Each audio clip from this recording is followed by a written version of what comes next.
Hey everyone, and welcome back to the Everything Crypto Show, where we bring you the latest and most important news moving the crypto markets.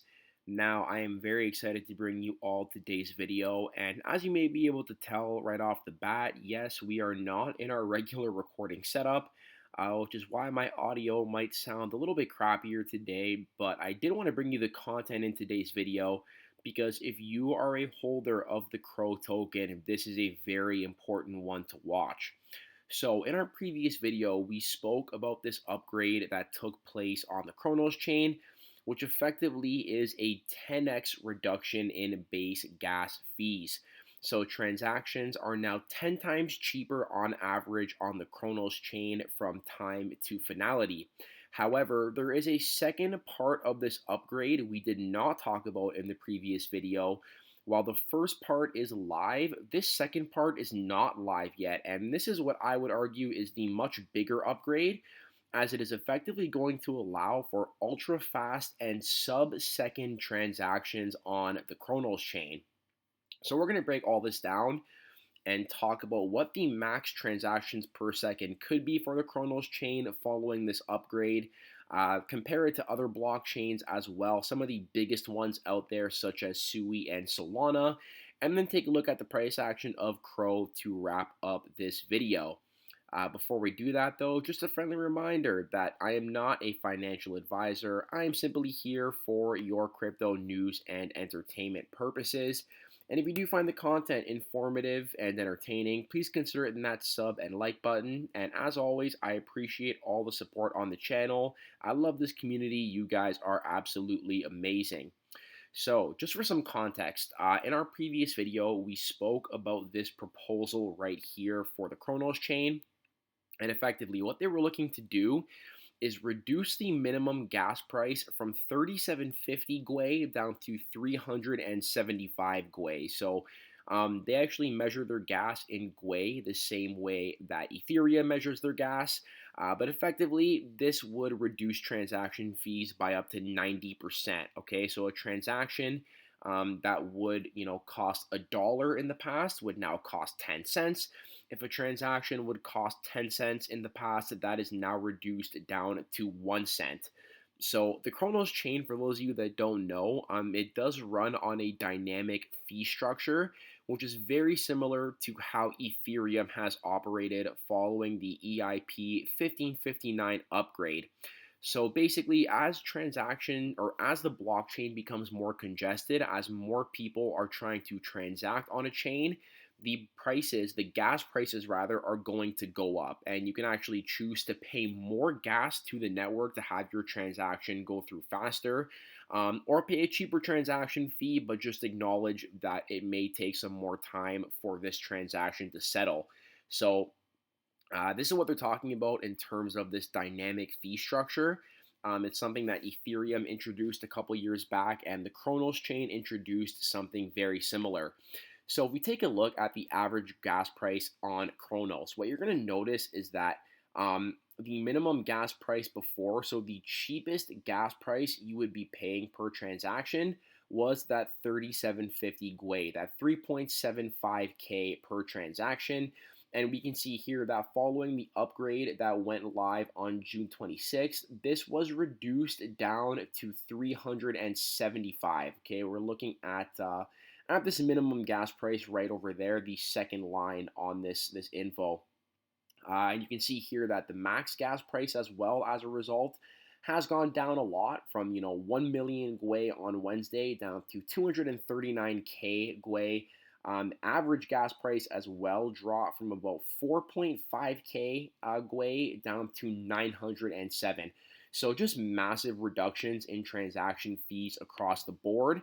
Now, what comes with this reduction in transaction fees next is the capability for higher transactions per second. So what they're proposing here is to actually reduce the block time by 10x, which will therefore increase transaction throughput by 10x as well. Or rather, that's what I'm assuming will be the case. We don't have any confirmation that that is exactly how much faster the TPS will be. But if we can just assume that we are going to be seeing a 10x in max TPS, this does have some very interesting implications for the Chronos chain. So, back in November of last year, we saw the Chronos EVM Payline upgrade proposal, and this proposal was a massive one. Okay, it basically introduced parallel transaction processing. Now, parallel transaction processing is very similar to what Sui has with their move-based blockchain, and that is why Sui is able to handle a max TPS of 297,000 because it is able to execute multiple transactions at once through this parallel transaction execution. So the Chronos chain, they did introduce something very similar here, and basically, moving from sequential to concurrent processing, this approach enables multiple transactions to be processed within each block at once. So this was able, they were actually able to make this happen with the introduction of block STM. And they say here in the post that with this upgrade that took place, the Chronos chain is now able to handle a max TPS of 56.9K. So they said about 60,000 transactions per second compared to the 100 transactions per second that Chronos was doing before this. And yeah, just for some reference, I mean, 100 max TPS is not impressive. Like, that's even lower than Ethereum, which comes in at like 119. So yeah, this was a massive upgrade here that actually, brought Chronos chain in line with something like Solana that has a max TPS of 65,000. Okay, so if we can take a look at, this current max TPS at about 57K. And then if we assume that we are going to see 10 times the max theoretical transactions per second as we see a 10x reduction in block times, this could imply the Chronos chain effectively having a max theoretical TPS north of 500K, right? And obviously we don't know anything for sure, so take this with a grain of salt. I would like to see some more kind of like hard data on what this would mean in terms of max theoretical TPS. But if we do see something like this would put it above blockchains like Sui, well above chains like Solana in terms of that max TPS. So just something to keep in mind, and that could be a really good way for the Chronos team to advertise their blockchain with lightning fast and cheap transactions that people basically are allowed to withdraw from right from the crypto.com exchange. I think this is probably one of the biggest benefits that the Chronos chain has is the fact that yes, there is this synergy with crypto.com as the native centralized exchange, and the Crypto.com team has been doing some work recently to improve the synergies between the two. We saw over here that Chronos actually became the first blockchain to enable seamless transfers from the Chronos chain to the Crypto.com Visa, just really highlighting the synergy between Crypto.com and the Chronos chain. And I think if they do continue building on that and also highlighting the efficiency of the Chronos chain, this could help potentially to bring more people over to this chain, which therefore would increase the demand for CROCoin itself, right? So just something to keep in mind as we do get more details or just more data following this upgrade. I will keep you guys updated on the channel. But to wrap things up, I do want to take a look at the price action for this altcoin.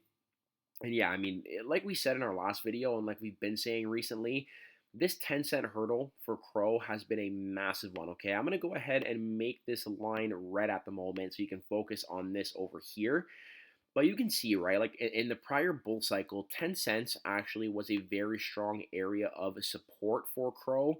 And then again in the bear market year, 10 cents acted as support over here. This was before we saw the collapse of FTX, which took place in November of 2022.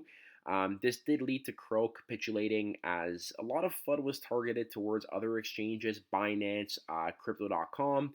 And yeah, given that BNB and Crow are the native tokens of these exchanges, they did take a pretty big hit accordingly.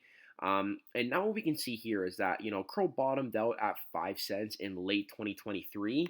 And ever since then, it's been, in my opinion, really validating this 10-cent level, which once acted as a strong area of support, and I think it just validated that it has now flipped into resistance. Okay, we can see it facing resistance over here at 10 cents, breaking out above, coming back down, facing more resistance right over here, breaking out above, coming back down, and then more recently here, ever since Crow broke back down below 10 cents in February, it has been unable to get back above it. We saw it get rejected right here twice on the weekly candles. And then here on the weekly candle, it broke out above it and then just came right back down the following week. So to me, 10 cents is the most obvious and important area for the price action. And that's really what I'm looking for, right? The one thing that's worth noting is that every single time Crow has broken out above 10 cents, it has gone on a bigger rally from that breakout. This first rally up to 18 cents was about an 80% rally. The second breakout from it topped out at about 23 cents, which was a 130% rally. So, we could see if it does continue following this pattern on the next breakout above 10 cents, we could see a much bigger move for Crow, just based on this prior history of basically bigger breakouts every time it gets back above 10 cents. But 10 cents is the first hurdle to get over. So that's what I'm looking for when it comes to the charts. Let me know in the comments down below what you think about the Crow token. I do love hearing your guys' opinions. And on that note, I hope you all enjoyed the content in today's video. I hope you are all staying happy, safe, and healthy. And I hope to catch you in the next one. Peace out for now.